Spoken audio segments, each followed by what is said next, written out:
নমস্কার বন্ধুরা, আজকে আমি জিভে জল আনা একটা দুর্দান্ত রেসিপি নিয়ে চলে এসেছি, যেটি আমি ছোট ছোট কাঁচা আম দিয়ে বানাবো। রেসিপিটি ভালো লাগলে ফেসবুক থেকে দেখে থাকলে পেজটিকে ফলো করে দেবেন, আর ইউটিউব থেকে দেখে থাকলে চ্যানেলটিকে সাবস্ক্রাইব করে দেবেন। রেসিপিটিতে আপনারা আচার এবং চাটনি দুটোরই স্বাদ পেয়ে যাবেন, যাকে বলে 2 in 1। আমগুলোকে আমি ছাড়িয়ে কেটে ধুয়ে নুন হলুদ দিয়ে একটু সিদ্ধ করে নিয়েছি। সিদ্ধ করা জলটাও ঝরিয়ে নিয়েছি।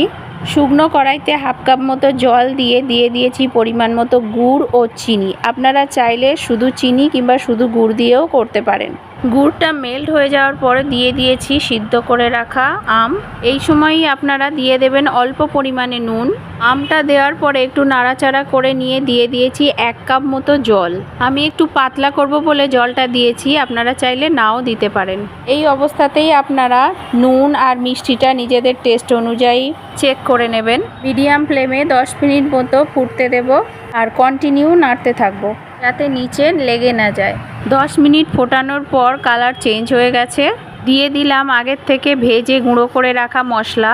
এর মধ্যে আছে শুকনো লঙ্কা, জিরে আর 5 ফোড়ন। ভাজা মশলা দিয়ে নাড়াচাড়া করে গ্যাসের ফ্লেম আমি অফ করে দিয়েছি। চাটনি বা আচার আমার রেডি হয়ে গেছে। একটা বাটিতে নামিয়ে নিয়েছি, ওপরে আরেকটু ভাজা মশলা ছড়িয়ে দিয়েছি। জিভে জল আসার মতো রেসিপি রেডি। আমি খুবই সহজভাবে দেখালাম, আপনারা বাড়িতে ট্রাই করে দেখবেন। কেমন লাগলো রেসিপিটি অবশ্যই জানাবেন।